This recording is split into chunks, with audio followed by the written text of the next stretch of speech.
comments of the Senate, Madam Speaker. Madam Speaker, let's be honest. And let us be honest to ourselves, and let us be honest to Kenyans, Madam Speaker. Madam Speaker, some of these counties that you are seeing in this country have seen 1 billion shillings for the first time in their lives after devolution, Madam Speaker. We shall not be used as a house to kill devolution, Madam Speaker. We must stand up, because that is the only way we are going to save devolution, Madam Speaker. Madam Speaker, as you are aware, the Senate has only asked for an increment. They have never said we remove the money from NGCDF. They never said we remove from fuel levy. They never said, Madam Speaker. There are devolved functions that are being held here in Nairobi, like the health functions, like agriculture functions. Why are you keeping those monies in Nairobi here? Why don't you send those monies to the counties, Madam Speaker? That is why we have people eating now fertilizer money in this country, Madam Speaker. Why can't you send those monies to the counties? Madam Speaker, what I am saying, if Osoro might want to know what I am saying, is that we must send more money to the counties. If you want to deal with corruption at the counties, deal with corruption. Jail governors, jail chief officers, and all kind of people. But you cannot deny the people of Kenya who live in counties money in the pretext of corruption, Madam Speaker. There is more corruption in national government than in the counties, and nobody speaks about it, Madam Speaker. 90% of our resources remain in the national government. It doesn't remain in the counties. We are devolving less than 15% to counties, and we magnify the corruption there as though that is the only money that is in Kenya, Madam Speaker. Monies are in Nairobi. Monies are in ministries. Monies are in PSS and ministers here. That is why we are dealing with issues of fertilizer today, Madam Speaker. Madam Speaker, I want to urge this House. Let us not be used as a house to kill devolution. What is going to bring life to this country? What is going to develop this country? What is going to make this country a first world country, Madam Speaker, is devolution. That is how Germany developed, that is how France developed, and that is how all democracies developed, Madam Speaker. Madam Speaker, I want to say this.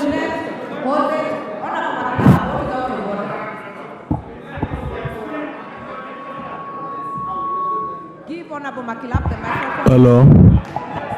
Madam Speaker, I hope, Madam Speaker, let me conclude by saying that you cannot add 6 billion shillings. Honorable Junet, take your seat. Honorable Makilap, what is out of order? And let's get the IT department work on the sound. Honorable Makilap. Madam Speaker, I think we've had enough debate on this matter, and we can call the mover to reply. Because, Madam Speaker, this matter is as good as done, Madam Speaker, and we can invoke Article 95 and call the mover to reply. I will let Honorable Junet finish. Madam Speaker, it will be sad. Honorable Makilap, who was a former Speaker of Baringo County, can be used to derail devolution in this country. But Madam Speaker, we are dealing with a budget of 3.9 trillion, almost 4 trillion. And we are giving counties only 396 billion, Madam Speaker. And we have added this year, this financial year, only 6 billion shillings, Madam Speaker. If you divide 6 billion shillings by 47 counties, every county is going to get 30 million shillings. What kind of money is that? What kind of money is that? Is that enough to develop this country? Madam Speaker, let us be honest to each other. If we want to develop this country, we must devolve funds. If there are issues of corruption, we must deal with them. We cannot use corruption to stifle devolution, Madam Speaker. Madam Speaker, look at what's happening to devolution. Since the inception 2013, the devolution is struggling to get their required amount of money. Madam Speaker, in this House, when we are dealing with the devolution, with the division of revenue, we are supposed to divide this money vertically first between counties and national government, Madam Speaker. And Madam Speaker, if you hate your governor, that is your own problem. You can go and sort out your issues at home. You are totally out of order. Totally. Out of order. Honorable Junet, wind up. Madam Speaker, I want to tell Honorable Osoro, if you hate your governor, you can go and sort out your problems at home. If you want to run for governor, it's up to you. If you want to run for MCA, it's up to you. But the fact of the matter is, The only monies that Kenyans are enjoying is the money that goes to devolution, Madam Speaker. No other money is on the ground. And the NGCDF, those two monies.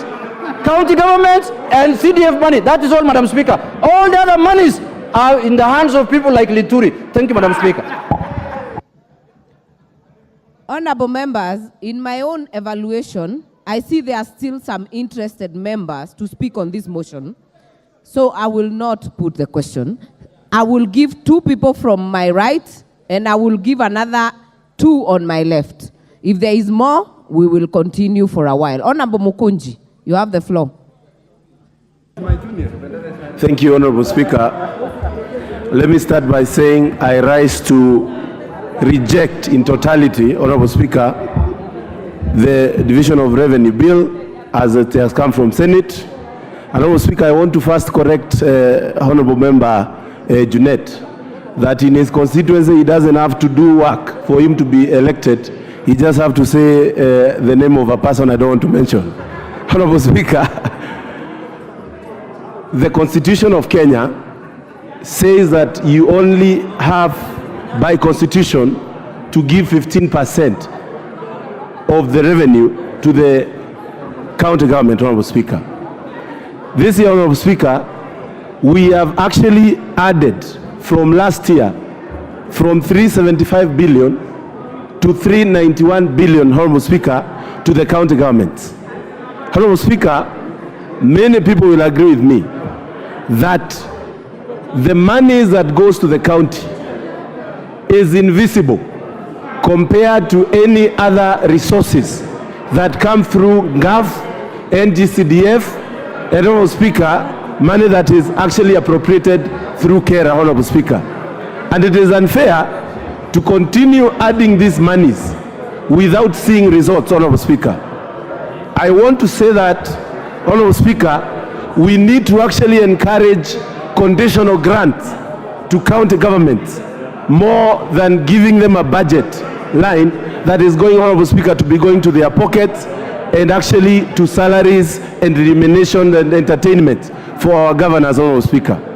Honorable Speaker, we actually need to empower NGCDF and other funds, Honorable Speaker. Yes. Because, Honorable Speaker, what we have done in this country in the name of devolution is created semi-gods and people who actually enrich themselves without the thought of our people that require resources and work to be done.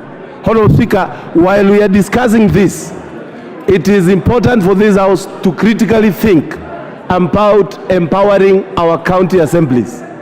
These are people who have actually been given few coins, and we need to actually ensure what fund and their own autonomy is maintained, so that, Honorable Speaker, we don't create people who can run away with the whole budget and without even thinking twice, Honorable Speaker, they can only be sought after they have done with their term. Honorable Speaker, I was reading the paper yesterday and I saw a whole page full of faces of former governors in very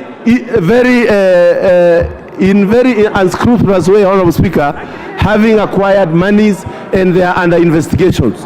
It is critical for this House to think of how and what works is what is supposed to be empowered. What doesn't work, Honorable Speaker, is not supposed to be empowered. Honorable Speaker, as the chairman of Kenya Young Parliamentarians, I want to reject in totality the bill, and we need to go to mediation so that we can give governors what is supposed to be given to them. Honorable Speaker, I reject. Thank you.